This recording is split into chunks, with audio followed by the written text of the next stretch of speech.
మీ పరిశుద్ధమైన పాదాలకు స్తోత్రాలు ప్రభువా, వందనాలు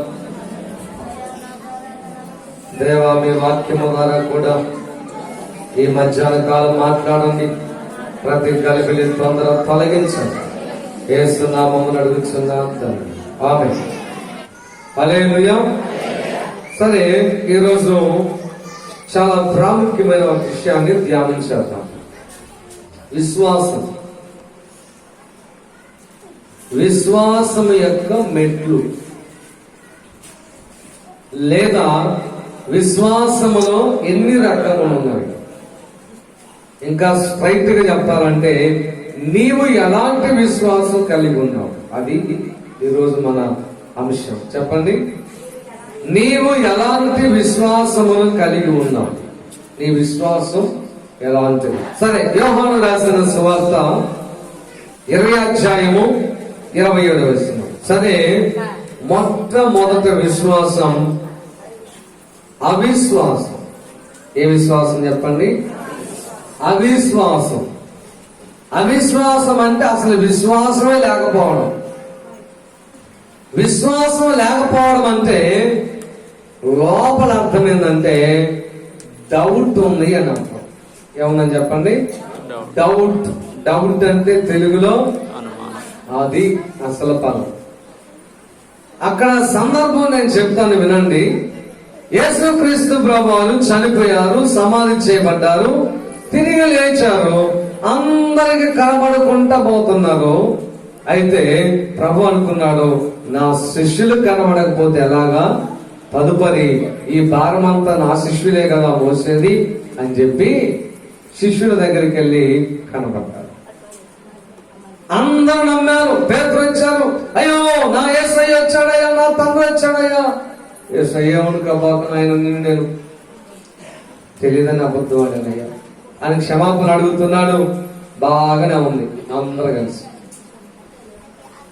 ఒకడు వచ్చి, ఏంద్రా నువ్వు యేసయ్య దగ్గర బావు, యేసయ్య లేచాడంటే నమ్మవేంటి? నేను మాత్రం నమ్మను. చూసావా? చాలా మంది వాక్యాన్ని వెంటనే నమ్మి అంగీకరిస్తారు. వారి హృదయము చాలా మంచి హృదయం. హల్లెలూయా. అది సద్హృదయము. అది నేలల గురించి మాట్లాడితే మంచి నేలకు సంబంధించిన హృదయం. ఇంకేమా డౌట్ రాదు. ఒక మాట చెప్పారు సేవకుడు, అంతేనమ్మా, వాక్యంలో ఉంది. నిజమేనంటావా? లేచాడంటావా? గాయాలు ఉన్నాయంటావా? ఇవన్నీ కూడా నీ విశ్వాసంలో లోకలోకలే.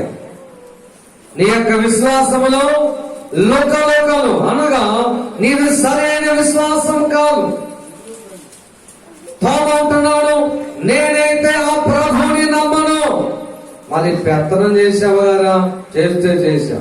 శిష్యుడిగా ఉన్నావు కదరా, ఉంటే ఉన్నా. వాక్యం చెప్తే చెప్పావు కదా, వాక్యం కూడా చెప్పా. మరి కేసరి నమ్మకపోతే ఎలాగా?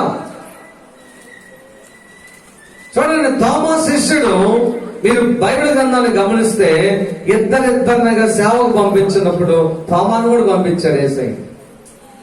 ఆయన కూడా వెళ్ళి ఆయన కూడా వాక్యం చెప్పి ఆయన కూడా దయ్యాలకు ప్రార్థన చేస్తే దయ్యాలు పోయింది. కానీ ప్రభువు లేచాడంటే నమ్మట్లా. హల్లెలూయా.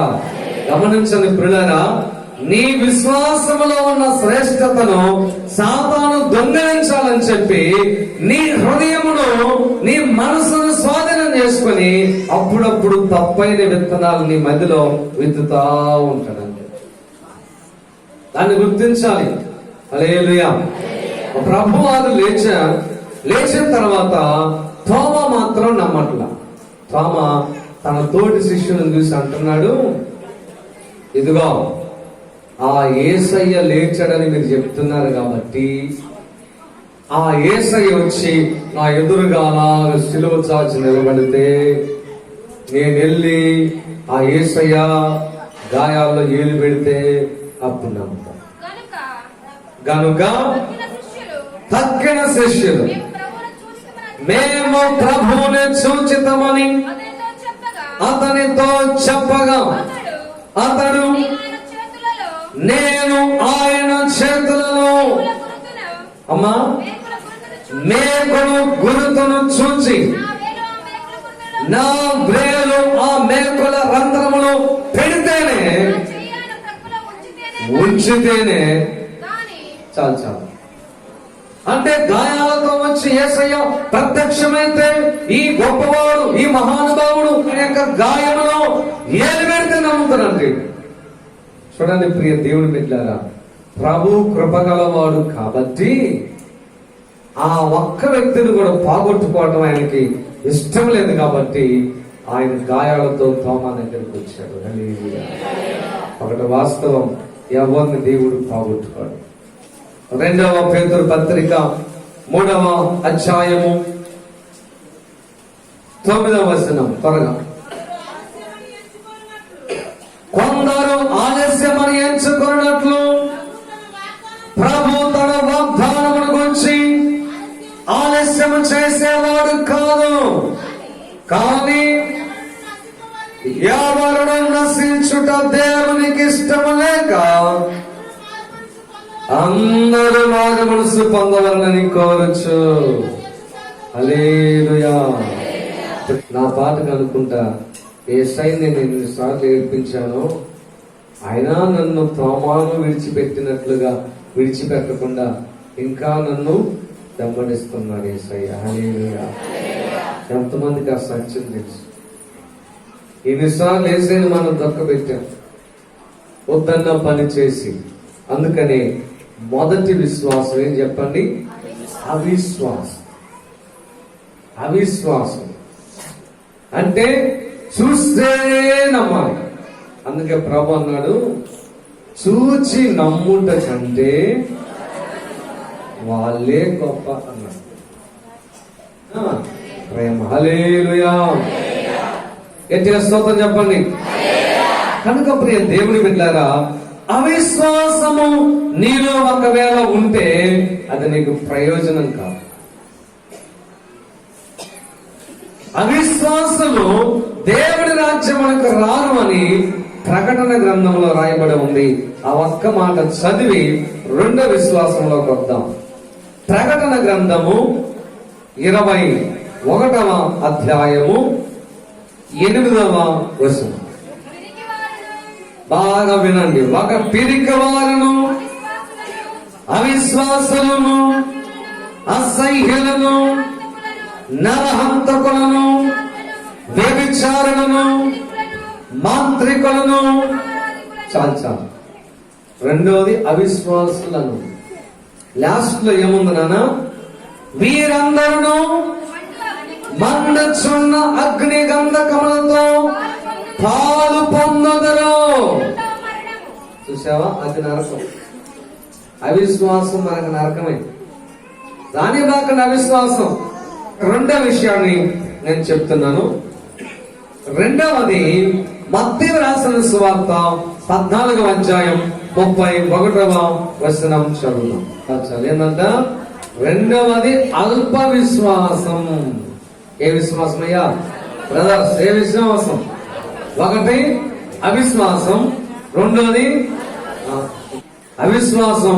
అదొక డేంజరు. 2వది అల్ప విశ్వాసం. ఇక్కడ సందర్భం నేను చెప్తాను చూడండి. యేసయ్య అంట శిష్యుని పిలిచి అన్నాడు, అమ్మా నాకెళ్ళి చూడాలి, అక్కడ అందరు చూడాలి. యేసు ప్రభు అన్నాడంట, అబ్బాయి మీరు సముద్రం దాటి అవతలకి వెళ్ళండి, నేను కొంచెం ప్రార్థన చేసుకుని వస్తానన్నాడు. వాళ్ళు ఏమనకుండా సరే ప్రభు అని చెప్పి వెళ్ళిపోయారు. సరే వెళ్ళిపోయారు. ఆ పడవెక్కారు. సాఫీగా వారి జీవితం సాగిపోతుంది. సాఫీగా సాగిపోతూ ఉన్న ఆ తరుణంలో వాళ్ళ సంభాషణ, వాళ్ళ వైఖరి అంతా కూడా వేరుగా ఉంది. అక్కడ ఏం జరిగింది నాన్న? అదేనా? సరే అది సరే. మొత్తానికి వాళ్ళు అలాగా జీవితం సాఫీగా సాగిపోతా ఉంది. తెల్లవారుజామున యేసు ప్రభు చెప్పినట్లుగా వాళ్ళ దగ్గరకు వస్తున్నారు. రాత్రి 4వ జామున సముద్రం మీద నడుచుకుంటా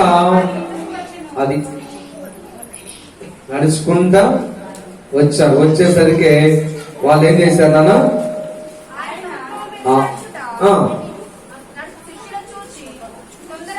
తొందరపడి బోధమని చెప్పి కేకలు వేసింది. సరే, ఇక నేను చెప్తాను ఆ సందర్భం, టైం అయితే. ప్రభు సముద్రం మీద నడుచుకుంటూ వస్తున్నారు. వీళ్ళేమో వీళ్ళ మాటలు వీళ్ళు పడి చక్కగా పడవ నడిపించుకుంటూ పోతున్నారు. కానీ వాళ్ళు ఎదురుగా వస్తున్నసరికి ప్రభు వీళ్ళు భయపడ్డారు. వామ్మో, భూతములు ఏందో నల్లగా భూతమే అనుకుంటా, ఒకడు పిశాచం అంటున్నాడు, ఒకడు దెయ్యం అంటున్నాడు, రకరకాలుగా అనుకునే సమయంలో ప్రభు దగ్గరికి వచ్చి, ఎరా నేను భూతాన్ని కాదు, దయ్యాన్ని కాదు, నేనే అన్నాడు. అనేసరికి ఇక మనోడు ఆత్రగాడు ఒక ఆయన ఉన్నాడుగా, పేతురు. ప్రభు ఏంటి పేతురు, ఆకలి అవుతుందా? అది కాదు ప్రభు. ఏంటి మరి? నీవే గనక యేసు అయితే నీలాగా నేను కూడా నీళ్ళ మీద నడిచేటట్లుగా సహాయం చేయి. అడగటంలో తప్పు లేదు, కానీ ఇచ్చిన కృపలో నిలబడటమే గొప్ప సంగతి. హల్లెలూయా. నువ్వు కృపలను అడగటంలో తప్పు లేదు. నీలాగే ఉంటాయేసయ్యా, నీలాంటి ఆత్మ కావాలేసయ్యా, ఏం తప్పు లేదు. ఇచ్చిన దాన్ని కాపాడుకోవడమే పెద్ద కష్టం, చాలా కష్టం. ప్రభు అన్నాడు, ఆశపడుతున్నావుగా, సార్ నాలాగా నడు, నేను అనుగ్రహించాను, తదాస్తు అన్నాడు. ఇక పేతురు పడవలో నుంచి చిన్నగా కాలు తీసి అది పెట్టాడు. ఒక గట్టిగా ఉందా, నీళ్లు గట్టిగా ఉన్నాయి, ఇక నడవచ్చు అనుకుని రెండో కాలు పెట్టాడు, ఇంకా గట్టిగా ఉంది. అప్పుడు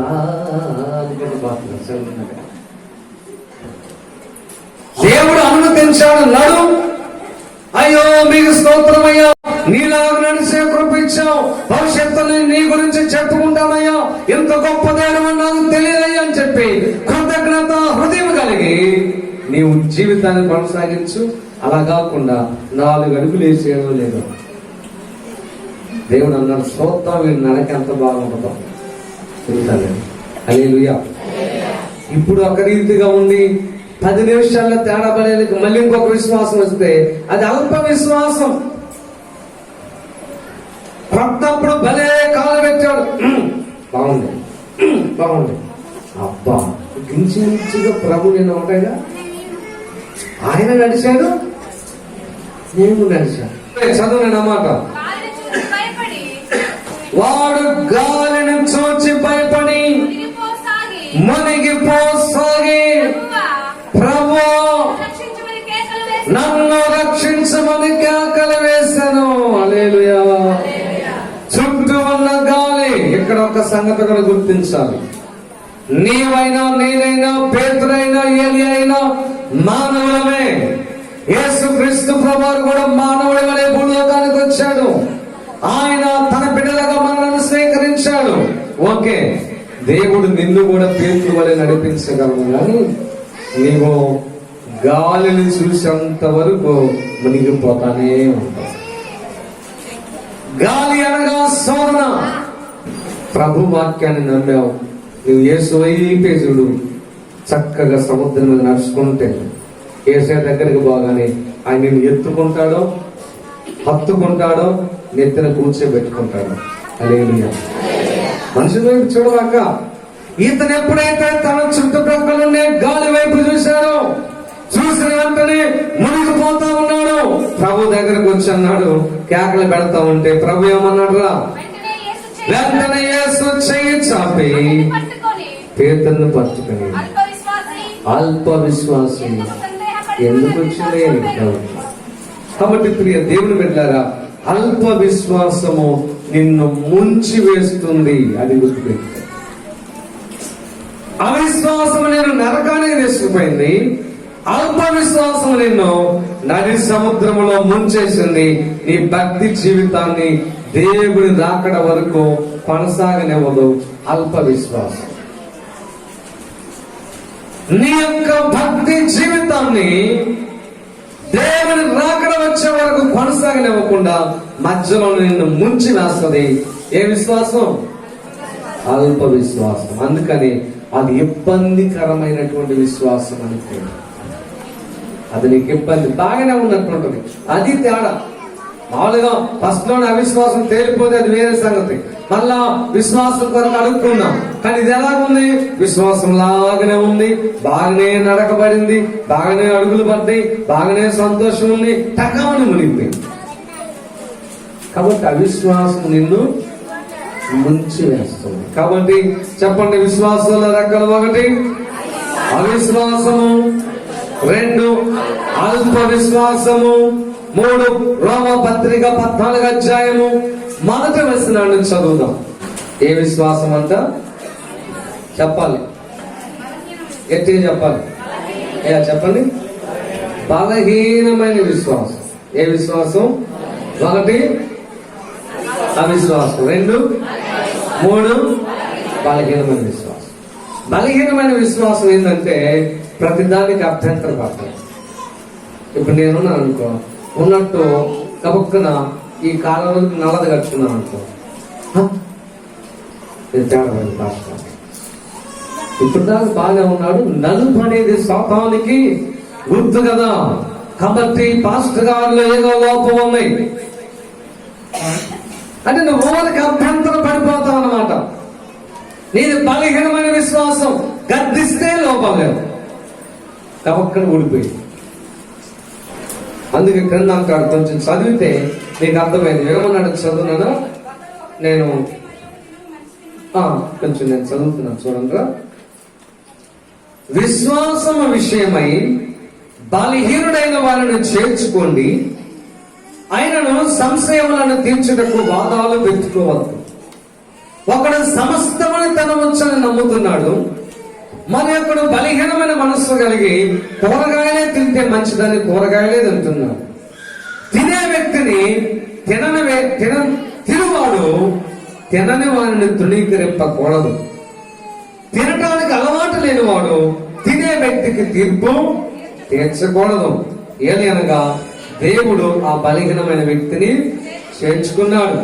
పరుని సేవకునికి తీర్పు తీర్చుటకు నీవు ఎవడను? ఆ వ్యక్తి నిలిచి ఉన్నటైనను, పరలోకానికి పోవటైనను, పని ఉన్నటైనను అతని సొంత యజమానుడైన యేసు ప్రభు పనే కదా.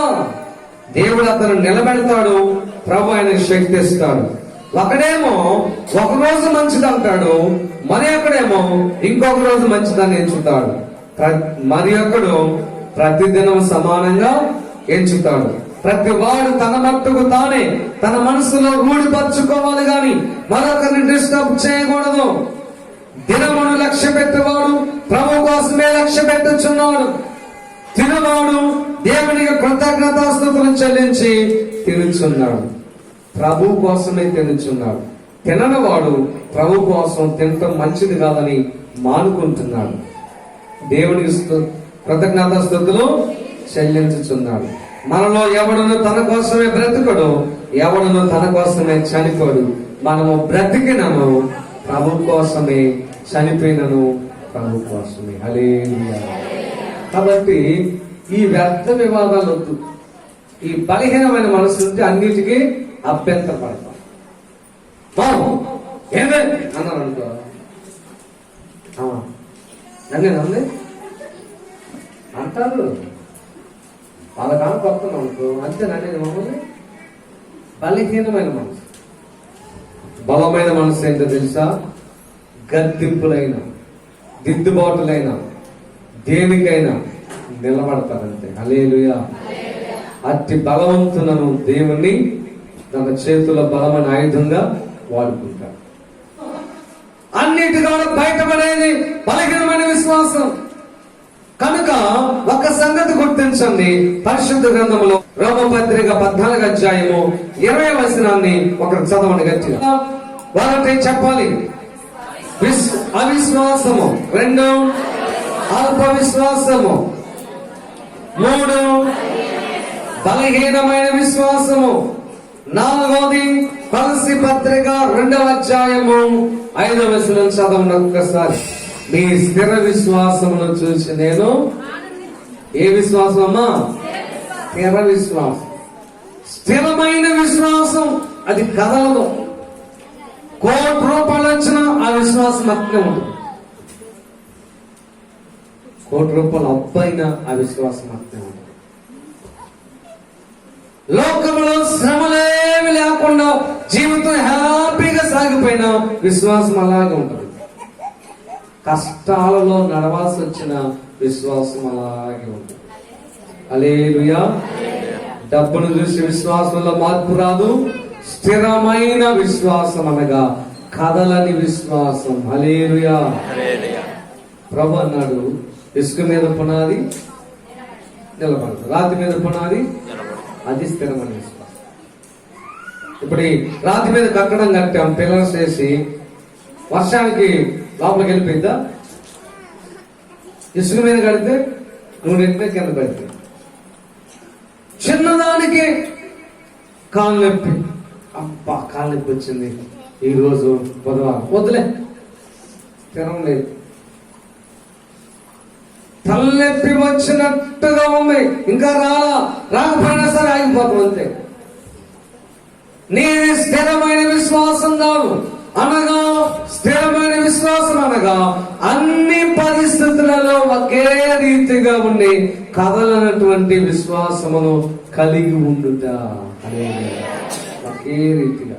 జబ్బు వచ్చిందా అయినా ఉంటాం, అనారోగ్యం వచ్చిందా అయినా అలాగే ఉంటాం, ఒకవేళ ఏమి లేదు అంతా బాగుందా అయినా అలాగే ఉంటాం.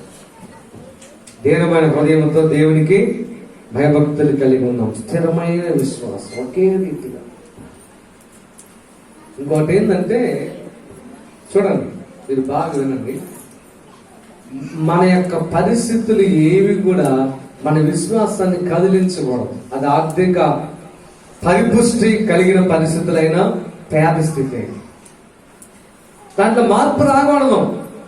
పౌలు గారు అన్నాడు స్థిర విశ్వాసం గురించి, ఏంటది? బ్రతుకుట క్రీస్తే, అంతే ఉంటారు అంతే. పౌలు గారిని ఒకరోజు కొట్టి కొట్టి కొట్టి కొట్టి సచ్చాడని చెప్పి వదిలిపెట్టిపోయారు. ఏం చేశారు? అమ్మా కొట్టారు ఆయన బాగా.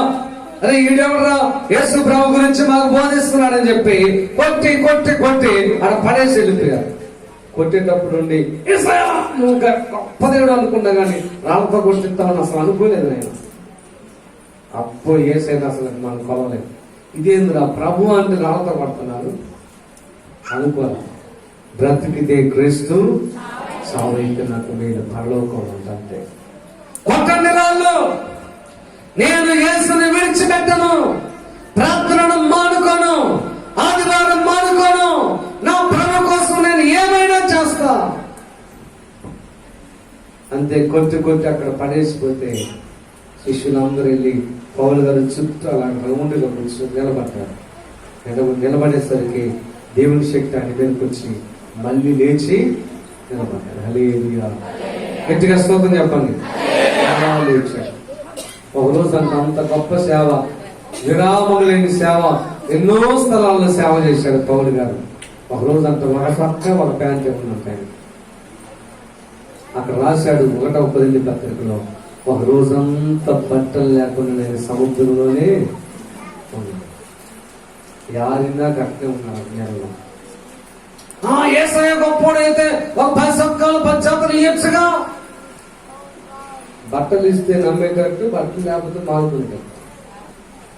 నేను స్థిరమైన విశ్వాసము కాదు. ఎప్పుడు కూడా నీ విశ్వాసంలో మార్పు రాకూడదు. ప్రియమైనటువంటి సంగమ సహోదరి, నేను ముగిస్తున్నాను. చివరిలో చాలా ఉన్నాయి కానీ చివరి విశ్వాసం అక్కడ చెప్పి ముగిస్తా. మత్తయి సువార్త 15వ అధ్యాయము 28వ వచనం. అప్పటికి 5 అవుతున్నాయి. 5 4 5 ప్రభు చిత్తమైన తర్వాత చూస్తా. చదువమ్మా. అందుకు యేసు, అమ్మా నీ విశ్వాసము గొప్పది. ఏందంటే అంత గొప్ప విశ్వాసం ఇందులో. అంత గొప్ప విశ్వాసం ఏముంది? 5వ విశ్వాసం ఏంటో చెప్పాలి. ఈ పక్క చెప్పండి, పురుషులు చెప్పండి. ఏంటి 5వ విశ్వాసం? ఇది చెప్పండి. 5వది మీరంతా చెప్పండి. ఏంటి ఆ గొప్ప విశ్వాసం అంటే? చాలా విషయాలు ఉన్నాయి దాంట్లో, అవన్నీ నేను చెప్పను. కానీ ఆమె ఒక హైందవురాలై ఉండి తన కుమార్తెకు బాగులేకపోతే సీదోను దేశము నుంచి యేసు ప్రభు ఉన్న యెరూషలేము దగ్గరికి నడుచుకుంటూ వచ్చింది. అది గొప్ప విశ్వాసం. గొప్ప విశ్వాసము దేశాలు దాటి తీసుకుని వచ్చింది ప్రభు దగ్గరికి. గొప్ప విశ్వాసము కుక్కను చూసి ప్రార్థన కాగదు. గొప్ప విశ్వాసము పిడుగులను చూసి ఆగదు. హల్లెలూయా. గొప్ప విశ్వాసం నీ చేత నడిపించింది, శ్రమ పడేటట్టు చేసింది. శ్రమ పడేటట్టు చేసింది. ఒక్క చిన్న ఇటుక ముక్క తీసి పక్కన నాలో విశ్వాసం విశ్వాసం ఉందో పిశాసం ఉందో. నీ విశ్వాసం ఏం చేపించింది నీ చేత? ఏం చేపించింది నీ చేత విశ్వాసం? నేను ఒక వీడియో గ్రూప్ లో అప్లోడ్ చేశాను చాలా క్రితం. ఏమిటంటే 2 కాళ్ళు లేవు, 2 చేతులే ఉన్నాయి ఆయనకి. ఈ చైర్ తీసుకున్నాడు. వీల్ చైర్ అంటారు. Wheel chair. ఆ వీల్ చైర్ లో కూర్చొని ఒక మాపింగ్ స్టిక్ అంటే బండ్లు తుడుస్తారే కర్ర తీసుకొని మొత్తం ఊడ్చి తుడుతా ఉన్నాడు. బండి నెట్టుకుంటా ఉన్నాడు. అది విశ్వాసం, గొప్ప విశ్వాసం. హల్లెలూయా. అప్పుడు ప్రభు వెంట ఆమె వస్తా ఉంది. ప్రభు వెంట వస్తా ఉంటే ప్రభు అంతా నెలకొని పోతా ఉన్నాడు. పోతా ఉంటే ఆమె వెనక పక్కకు వచ్చి, ఓ యేసయ్యా, ఓ యేసయ్యా, ఓ దావీదు కుమారుడా, మాది సీదోను దేశమయ్యా. ఎవరమ్మా నువ్వు అని కూడా అనలా. ఆమెకు అసలు ఏం పట్టించుకోమని నెలకొని పోతున్నాడు. ప్రభు ఆమెను గమనించడానికి పట్టించుకోవాలి. హల్లెలూయా. ఆమె తిరిగి వెనక్కపోతుందా, కార్యం జరిగేదాకా నిలబడుతుందా, అయినా పట్టించుకోవాలి. శిష్యులుండి ప్రభా ప్రభా ఓ ప్రభా, ఓ దావీదు కుమారుడా, నా కూతురు బాగలేదు, బాగు చేయి. ఇదే ఆమె స్వన పెట్టుకుంది. ఆయన ఏమైనా పంపించమంటావా? పంపించబట్ట. చూద్దాం ఆ విశ్వాసం, చూద్దాం ఆమె యొక్క విశ్వాసం. ఆ తర్వాత ఏమన్నాడు తెలుసా? ప్రభువారు అప్పుడు వెనక్కి తిరిగి చూసి అంటున్నాడు, అమ్మా ఒక మాట విను, నేను ఇశ్రాయేలు ప్రజల కోసం వచ్చా, మీలాంటి అన్యుల కోసం రాలా. ఉంది అయినా కానీ ఎన్నికైతే పడతాను ఉంది. చూద్దాం ఏమి విశ్వాసం అనుకొని మనలంకో బాంబు పిలిచాడు. ఏందా బాంబు తెలుసా? అమ్మో చదువు. అందుకైన పిల్లలకు వేసే రొట్టె తీసుకొని కుక్క పిల్లలకు వేయట మంచిది కాదు. ఏమన్నా దాని అర్థమేం చెప్పండి? అమ్మా కుక్క పిల్లలు మీరు, పిల్లలేమో ఇశ్రాయేలు ప్రజలమ్మా. మా పిల్లలకు రావాల్సిన ఆశీర్వాదాలు, స్వస్థత కార్యాలు కుక్క పిల్లలతో సమానం, కుక్కలతో సమానం. మీకు నేనేను అన్నాడు. చాలా మంది అంతే. నాకు గమనించండి, ఎవరికి తిట్లో వాళ్ళకి దీవెన ఎక్కువ. నీతిమంతులు నన్ను గద్దించుట మేలు, వాళ్ళు నన్ను కొట్టుట అభిషేకం. పనికిరాను అయిపోతున్నా అన్నాను అనుకో. నేను నా మనసు అంతా నేను పెట్టినట్టు అన్నాను. వాళ్ళ కాకూడదయ్యా, పెద్ద గొప్ప వాళ్ళు. ఎవరిని తిడతామో వాళ్ళ మీద దృష్టి ఉంటుంది. అది విశ్వాసం. గొప్ప విశ్వాసం ఏంటంటే నిన్ను తిట్టినా, కొట్టినా, నెట్టినా నువ్వు పోకూడదు. చెప్పండి, పోకూడదు. హల్లెలూయా. అప్పుడు ప్రభు అనుకున్నాడు, ఇదిగో ఈమె గొప్ప విశ్వాసం కలిగింది. ఆమె వైపు చూశాడమ్మా, నిన్ను నేను తృణీకరించినట్లుగా మాట్లాడాను కోసం నేను రాలేదన్నా కానీ నన్ను గమనించాను.